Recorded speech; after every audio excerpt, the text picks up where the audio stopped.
Hello guys, I am Sumit and welcome to a series on unofficially physics. Right, हम पढ़ रहे थे fluid mechanics. Last lecture में हमने प्रेशर के बारे में कुछ पढ़ा, हमने प्रेशर पास्कल लॉ और ये सब देखा। इसी चीज़ को कंटिन्यू करते हुए आज हम आगे पढ़ेंगे।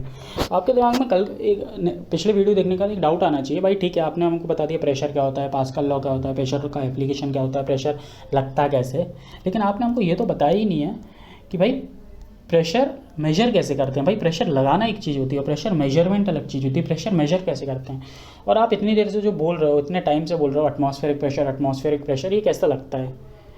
भाई हर जगह सर एटमॉस्फेयर अलग होता है, कुछ जगह थिक होता है, कुछ जगह थिन होता है एटमॉस्फेयर। ये अगर अर्थ है तो कहीं थिन होता है, कहीं थिक होता है। ये आपको मालूम है? नहीं मालूम है तो अभी मालूम चल गया। तो हर जगह का एटमॉस्फेरिक प्रेशर अलग होगा। हाँ सही बात है, हर जगह का एटमॉस्फेरिक प्रेशर अलग होता है। ठीक है, तो जब हर जगह का एटमॉस्फेरिक प्रेशर अलग है तो भाई एटमॉस्फेरिक प्रेशर की कोई एक वैल्यू तो मैं ले नहीं सकता हूँ कांस्टेंट वैल्यू, जैसे जी की 9.81 मीटर पर सेकंड स्क्वायर होती है। ठीक है, या डेंसिटी की एक वैल्यू ले लेते हैं हम, जैसे मरकरी की 13.6 है। ठीक है, तो एक तो ले नहीं सकता हूँ, हर जगह की अलग होगी। तो मुझे एटमॉस्फेरिक प्रेशर कैलकुलेट कैसे करना है ये भी तो पता होना चाहिए। पता होना चाहिए आपको, उसी की स्टडी हम भी करने वाले हैं। ठीक है, उसी क्वेश्चन का मैं जवाब दे रहा हूँ। भाई एटमॉस्फेरिक प्रेशर आप कैलकुलेट करते हो विद हेल्प ऑफ बैरोमीटर। एक इंस्ट्रूमेंट होता है बैरोमीटर, जिसकी मदद से आप कैलकुलेट करते हो। वो कैसा दिखता है? जो आपको ड्रॉन है शेप वो वैसा दिख रहा है। एक डिश रहती है जिसके अंदर आप एक ट्यूब इंसर्ट कर देते हो। ठीक है, और कैपिलरी एक्शन के कारण उस ट्यूब में मरकरी ऊपर चले जाता है। कैपिलरी एक्शन क्या होता है ये हम देख चुके हैं किस चीज़ में, हमने जब प्रॉपर्टीज ऑफ मैटर पढ़ी थी। ठीक है, उसमें हम कैपिलरी एक्शन पढ़ चुके हैं। अब देखो इसको प्रेशर से कैसे रिलेट करना है। जब ये डिस्क में मरकरी ऊपर, जब इस ट्यूब में मरकरी ऊपर जाता है तो ऊपर कुछ खाली पोर्शन बच जाता है। ये खाली पोर्शन में कुछ नहीं होता है, मतलब कोई भी मॉलिक्यूल नहीं होता है, ना हवा होती है ना पानी होता है। इस खाली पोर्शन में 0 मॉलिक्यूल्स रहते हैं। तो ऐसे पोर्शन, ऐसा स्पेस जिसमें कुछ नहीं होता उसको बोलते हैं वैक्यूम। ठीक है, उसको बोलते हैं वैक्यूम। अब जब कुछ मॉलिक्यूल ही नहीं है तो मतलब डेंसिटी 0 है, रो जी एच। डेंसिटी 0 है, प्रेशर कितना होगा? 0। रो 0 है तो प्रेशर भी 0। तो वैक्यूम के कारण प्रेशर 0 लगता है। वैक्यूम 0 प्रेशर एक्सर्ट करता है। ठीक है, नाउ सॉरी, तो इस पॉइंट पे, जो पॉइंट ट्यूब के अंदर है, ठीक है, ये जो पॉइंट है, इस पॉइंट पे प्रेशर कितना होगा? मान लीजिए पी डैश है। पी डैश की वैल्यू कितनी होगी? ये यहाँ जो प्रेशर पी लग रहा है कितना लग रहा है? 0 प्लस इसके कारण प्रेशर कितना है? रो जी एच। रो क्या है? Density of fluid, density of mercury, rho H G. ठीक है, डेंसिटी ऑफ मरकरी। ये तो हो गया भाई प्रेशर ऑफ इस पॉइंट पे। अब मुझे निकालना है प्रेशर ये बाहर वाले पॉइंट्स पे। ठीक है, ये जो इंटरफेस है इस पे प्रेशर कितना होगा? एटमॉस्फेयर के कारण, सिर्फ और सिर्फ एटमॉस्फेयर है तो इस पर प्रेशर कितना हो गया? एटमॉस्फेरिक पी है। अब ध्यान से देखो, अगर प्रेशर सेम है, अगर लेवल सेम है तो प्रेशर सेम होगा। अब फ्लूइड चेंज नहीं हो रहा है तो ये जो लेवल है वही ये लेवल है, वही ये लेवल है, तीनों पे प्रेशर सेम होगा। ठीक है, तो P dash is equal to atmospheric pressure. P dash कैसे निकालोगे? रो जी एच। रो आपको मालूम है, जी आपको मालूम है, एच आप मेजर कर सकते हो। ठीक है, तो this is how you calculate atmospheric pressure. Atmospheric pressure आप ऐसे कैलकुलेट करते हो। अब एक और डिवाइस होता है जिसको बोलते हैं मैनोमीटर। ठीक है, मैनोमीटर से आप क्या कैलकुलेट करते हो? भाई आपने सुना होगा, कई बार आपने देखा भी होगा, आप में से कुछ लोगों के घर पे होगी भी एक गैस की पाइपलाइन। आजकल सिलेंडर से गैस नहीं जाती है, पहले जैसे सिलेंडर से जाती थी। बड़ी बड़ी सिटीज़ में गैस की पाइपलाइन होती है। ठीक है, तो उस पाइपलाइन से आपको गैस मिलती है। तो कई बार ऐसा होता है कि हमको उस पाइपलाइन में गैस का जो प्रेशर है वो फाइंड करना पड़ता है। तो आप बोलोगे ये कैसे फाइंड करोगे? भाई जैसे कि हम बोलते तो हैं गैस का प्रेशर इतना है, पानी का प्रेशर इतना है, वो प्रेशर फाइंड करना पड़ता है। या फिर आपने देखा होगा आपके घर में पानी आता है, ठीक है, वो पानी भी पाइपलाइन के थ्रू आता है, तो उस पाइपलाइन में भी पानी का भी प्रेशर होता है, वो भी आपको कई बार फाइंड करना पड़ता है। वो प्रेशर कैसे फाइंड करते हैं? ठीक है, तो अभी फ़िलहाल में मैनोमीटर यूज़ होता है गैस के प्रेशर को, मतलब मेनली गैस के प्रेशर को फाइंड आउट करने के लिए। ठीक है, तो कैसे फाइंड करते हैं आप? मैनोमीटर क्या होता है? एक ऐसा डिवाइस होता है जो आपको दिख रहा है, ये जो लगाया हुआ है यूट्यूब टाइप का होता है। ठीक है, जो यूट्यूब है, नॉट यूट्यूब, यूट्यूब है, उस टाइप का होता है। अब क्या होता है इस पॉइंट पे, इस मान लीजिए इस गैस का प्रेशर है P, ये मेरे को फाइंड करना है। ठीक है, तो मैं क्या करूँगा, ये जो मरकरी है, इसमें फिर से मरकरी है, ये कुछ ऐसी है इतने एरिया में, तो इस मरकरी और गैस का जो इंटरफेस है उस पॉइंट पे से मैंने एक लाइन ड्रॉ कर दिया है। येलो लाइन जो आपको दिख रही है वो उस पॉइंट से ड्रॉन है। अब इस पॉइंट पे और इस पॉइंट पे प्रेशर सेम होगा, हम पढ़ चुके हैं। ठीक है, प्रेशर सेम लेवल पे सेम होता है। तो इस अगर फ्लूइड सेम है, ठीक है, एक और बार मैं आपको बता देता हूँ एक एग्जांपल की मदद से। मान लीजिए ये एक वेसल है, ठीक है, इसमें ऐसे सेपरेशंस हैं, ठीक है, इसमें इस टाइप के कुछ सेपरेशन है। ये फ्लूइड का लेवल है, ठीक है, ये ग्रीन फ्लूइड एक टाइप का फ्लूइड है, इसका लेवल है, ठीक है, यहाँ पर ग्रीन फ्लूइड है। और एक और मैंने ऊपर से एक दूसरा ऑयल भी डाल दिया है, ठीक है। ये जो येलो लाइन है ये ऑयल दिखा रही हैं, ठीक है, यहाँ पर ऑयल भरा हुआ है, येलो जगह पे ऑयल भरा हुआ है, और ये जो खाली है वो खाली है, वो ऐसे ही है। तो रेड कलर ले लेते हैं, यूज़ नहीं करा है। तो इस पॉइंट पे जो प्रेशर होगा वही इस पॉइंट पे होगा, वही इस पॉइंट पे होगा, वही इस पॉइंट पे होगा, ठीक है। पूरी रेड लाइन पे प्रेशर सेम होगा। क्यों? क्योंकि आप सेम लेवल की बात कर रहे हो, सेम फ्लूइड से ट्रैवल करते हुए जा रहे हो, ठीक है। अगर यहाँ से आप डुबकी लगाओगे तो यहाँ पर पहुँच जाओगे सिर्फ और सिर्फ ग्रीन फ्लूइड के थ्रू। सही बात है। अब मान लीजिए इस पॉइंट की बात कर रहा हूँ मैं, ये मैंने जो लाइन ड्रॉ करी है, ध्यान से देख रहा हूँ ये लाइन। तो इस पॉइंट पे जो प्रेशर है, क्या वही प्रेशर इस पॉइंट पे होगा? क्या वही प्रेशर इस पॉइंट पे होगा? और क्या वही प्रेशर इस पॉइंट पे होगा? नहीं। क्यों? आप बोलोगे लेवल तो सेम है।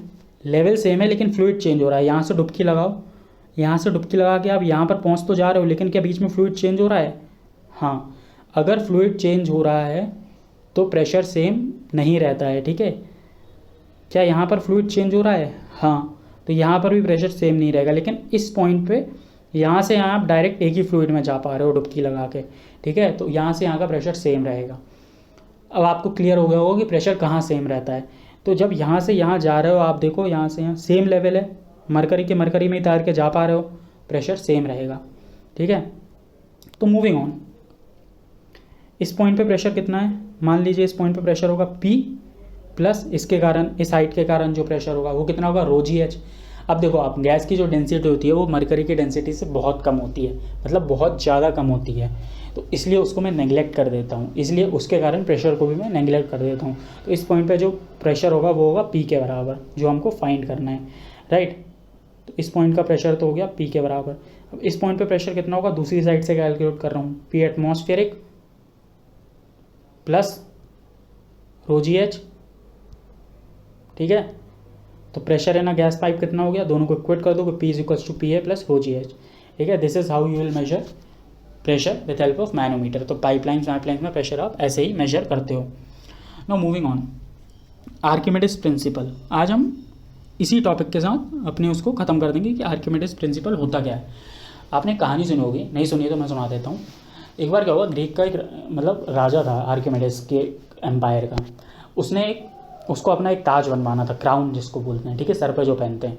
उसने एक सोनार को बुलाया, उसने बोला भाई मेरे लिए आप एक बहुत बढ़िया क्राउन बना के दो, ठीक है, आप मेरे लिए एक ताज बना के दो जो मैं ऊपर पहनना चाहता हूँ। तो राजा के दिमाग में एक डाउट आया कि भाई ठीक है, मैं ताज बनवा तो रहा हूँ, लेकिन मैंने जो सोना इसको दिया है, अगर इसने कुछ सोना चुरा लिया या सोने की जगह कुछ और मिला दिया तो मैं गैस कैसे कर पाऊँगा? मुझे पता कैसे चलेगा कि इसने कोई मिलावट नहीं करी है, इसने कोई ना कोई चोरी नहीं करी है? क्योंकि सोना महंगा है, तांबा सस्ता है, थोड़ा सा सोना वो चुरा भी लेगा तो मुझे पता नहीं चल पाएगा। उस टाइम ये सब नहीं मालूम होता था, ठीक है। अगर वो तराजू से भी तौलता तो सोने की जगह तांबा मिला देता, कॉपर मिला देता, वो पता ही नहीं कर पाता क्या है, कैसे करूँ। तो आर्किमिडीज भैया वहीं पर थे, तो उसने सोचा, उसके दिमाग में ये बात रह गई। फिर वो घर पे आया, अब दिमाग में बात रह गई, था तो ज्ञानी आदमी, तो वो यही सोचता, मतलब उसके दिमाग में चलता रहा बैक ऑफ द माइंड में, ये ऐसा है तो कैसे करेंगे। फिर वो नहा रहा था तो उसने देखा भाई पानी में, ठीक है, अगर कोई चीज़ जा रही है तो पानी का लेवल ऊपर जा रहा है। अभी आपको ये सारी चीज़ें बहुत छोटी लग रही होंगी, लेकिन जब आप सोचो ये साइंस की एकदम स्टार्टिंग की बात है, जब साइंस चालू ही हो रहा था, जब हमारी जो फिज़िक्स है चालू ही हो रही थी, तो उस टाइम पे ऑब्जर्वेशन करके ये बताना भी बहुत बड़ी बात होती थी।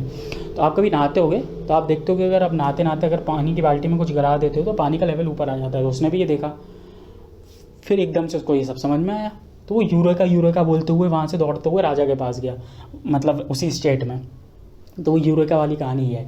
यूरेका मतलब कि समझ में आ गया, समझ में आ गया, आई नो, ठीक है। तो लैटिन में तो यूरेका बोलते हुए वो भागा। तो उसको उस दिन जो समझ में आया वही चीज़ आज हम आर्किमिडीज प्रिंसिपल के रूप में पढ़ते हैं, ठीक है। तो देखते हैं उसको क्या समझ में आया।